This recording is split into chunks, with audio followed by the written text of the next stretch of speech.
आज हिंदुस्तान का लोहा पूरी दुनिया मान रही है। पूरी दुनिया के दिग्गज नेताओं का भारत में जुटान हो रहा है। भारत बता रहा है कि देखो, हम हैं हिंदुस्तान।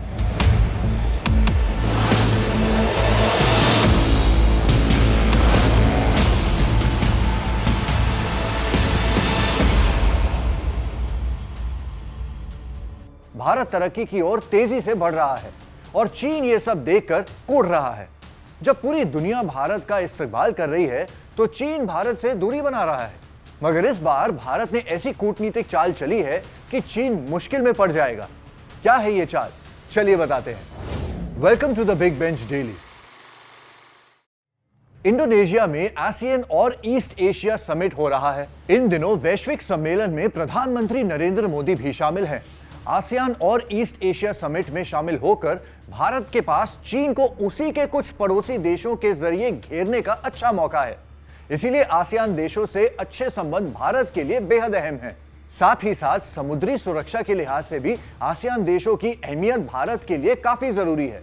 देखिए, ये बात तो अब साबित हो चुकी है कि आज भारत कूटनीति का ग्लोबल पावर बन चुका है। बड़े बड़े देश गंभीर मसलों में भारत की ओर बहुत उम्मीद से देखते हैं।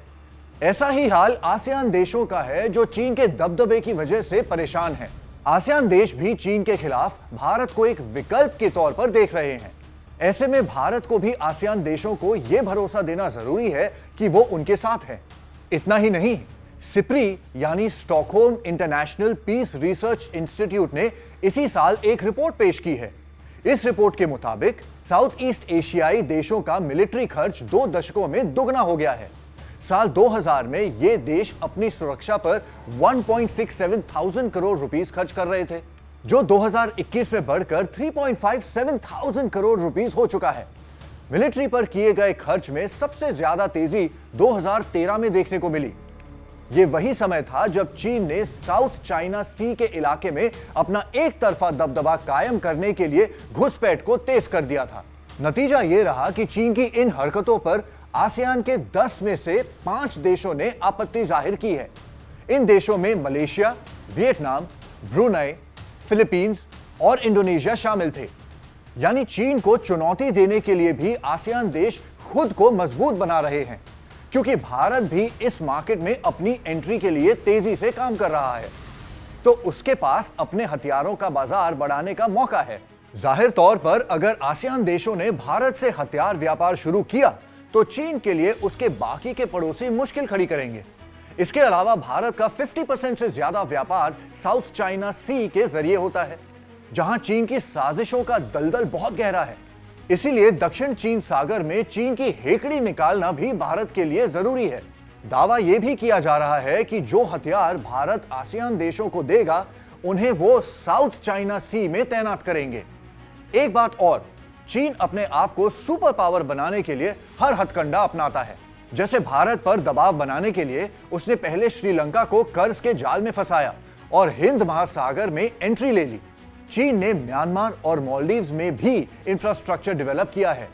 इस पर भारत आपत्ति जाहिर करता रहा है।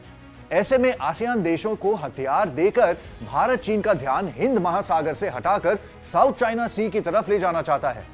मार्च 2023 में भारत की ब्रह्मोस एरोस्पेस कंपनी ने बताया था कि वो इंडोनेशिया को सुपरसोनिक मिसाइल देने के लिए तैयार है। इस 16,000 करोड़ रुपए की डील के लिए शुरुआती दौर की बातचीत की जा चुकी है। वहीं भारत ने फिलीपींस के साथ भी 31,000 करोड़ रुपए की डील की है।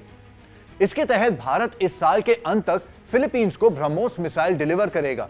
आसियान देशों को हथियार देकर भारत न सिर्फ चीन को हिंद महासागर से बाहर करने की कोशिश कर रहा है, बल्कि इसके जरिए चीन को उसी के पड़ोस में घेरने में मदद भी कर रहा है। अब द बिग बेंच पर बैठकर सोचने वाली बात यह है कि भारत से जो मिसाइल और हथियार आसियान देशों को देने की तैयारी की जा रही है, अगर वो साउथ चाइना सी के पास तैनात हो गए तो चीन की चिंता बढ़ जाएगी। आपके इस टॉपिक पर क्या थॉट्स हैं, हमें कमेंट सेक्शन में जरूर बताइए। ऐसे और इंटरेस्टिंग वीडियोस देखने के लिए देखते रहिए द बिग बेंच, बैठ के सोच।